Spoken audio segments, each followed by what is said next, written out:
So we're close to the release of Sonic X Shadow Generations, and before the game comes out, Sega put out Sonic X Shadow Generations Dark Beginnings, a 3-episode short series that focuses on Shadow and the setup for his story in Sonic X Shadow Generations. And well, it's exactly as the title says. Like, this was wow. This might be the best animated Sonic thing we've had in a while. So since I'm still waiting for the game to release, I'm just gonna go ahead and talk about this and maybe some thoughts of what we've seen from the game since I made that video on Sonic X Shadow Generations. But for now, let's talk Dark Beginnings. So to start off, the characterization of Shadow is amazing. Just in these shorts, he has way more range in his character than what he had in the more recent stuff. He gets angry, he gets tense, he even smiles in the last episode, in a snarky way kind of like Sonic, but it still feels pretty in character for him, being a parallel to Sonic in some ways. Shadow feels like Shadow, and not the unfeeling loner that he was portrayed as before. And what helps to show more to this side of Shadow is the scenes that feature Maria. This series is probably the most character I've seen from Maria. The opening scene of the first episode with Maria leading Shadow to the Northern Lights really do a great job at conveying her fascination with Earth and the beautiful parts about it. And then it just has to follow up with Maria nearly falling to the floor before Shadow catches her, reminding us why she has to live on the Ark to begin with. And when Shadow is brooding about the purpose of his creation and the fact that he's related to the Black Arms and Maria hugs and comforts him, just, man.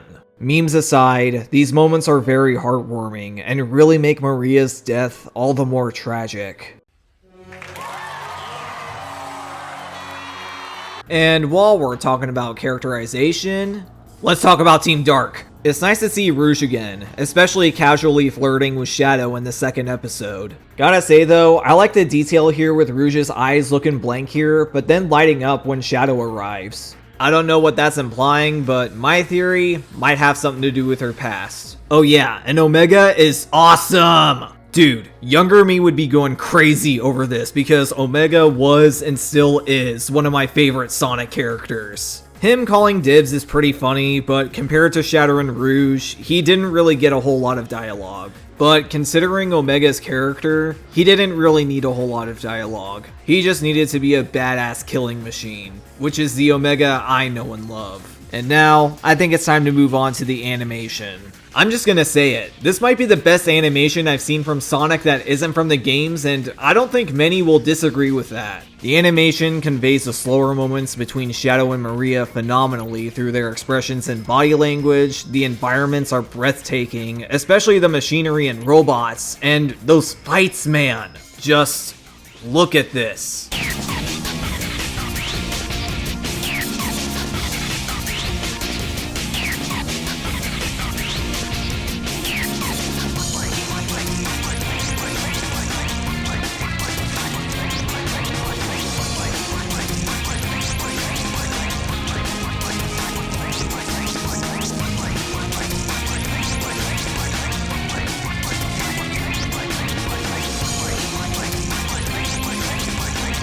Sega, if you're watching this, whoever you got to animate this, please give them a budget for a 13 to 26 episode Sonic anime, and my life is yours. Also, the song that plays at the end of episode 3, amazing. Oh yeah, quick thoughts on the new footage we've seen from the game. The Metal Overlord boss looks amazing. I'm really happy they brought back Mephiles. He's easily one of my favorite Sonic villains. And the Black Arms powers look really cool. So, to sum it up, I was feeling hope with Sonic X Shadow Generations with them bringing back elements from Shadow the Hedgehog, one of the most infamous games from the franchise. Like, they're bringing back stuff from the 2000s, which is the era of Sonic I grew up with, but a part of me still felt some doubt about this game. But with Dark Beginnings, I am convinced that, yes, Sega wants to take this franchise seriously. Yes, Sega wants to do good stuff with this franchise again. The 2010s, particularly the mid to late 2010s, was not a good decade to be into Sonic. Sure, we got Sonic Mania, and what I heard, the IDW comics are quite good, but the series and the social media poking fun at itself got old really fast. And the less said about Sonic Boom, the better. I don't mind more lighthearted and comedic Sonic stories like Colors if executed correctly, but the attitude and edge is what made even the worst Sonic games in the early 90s to late 2000s so cool. And that's the main point I want to get at here. The tone and vibe of this short series is just like the Sonic I loved in the 2000s. It respects the characters, makes good use of Shadow's backstory, and the fact it's able to be this good with just 3 4-minute shorts. Honestly, the only thing I have to complain about this series is the fact that they are 4-minute shorts and not longer. With the amount of care put into this and hopefully for Shadow Generations as well as the third movie is what makes me glad I continue to invest time into this franchise, whether I be disappointed or satisfied with what it offers. I just hope that the quality can stay more consistent this decade, but right now, I'm happy where Sonic is. And for once, I'm actually looking forward to something Sonic related, and that makes me really happy. But really, Sega, can we please get Blaze to be playable in one of the next mainline Sonic games, please? I am begging on my hands and knees, just give my girl a shot, please!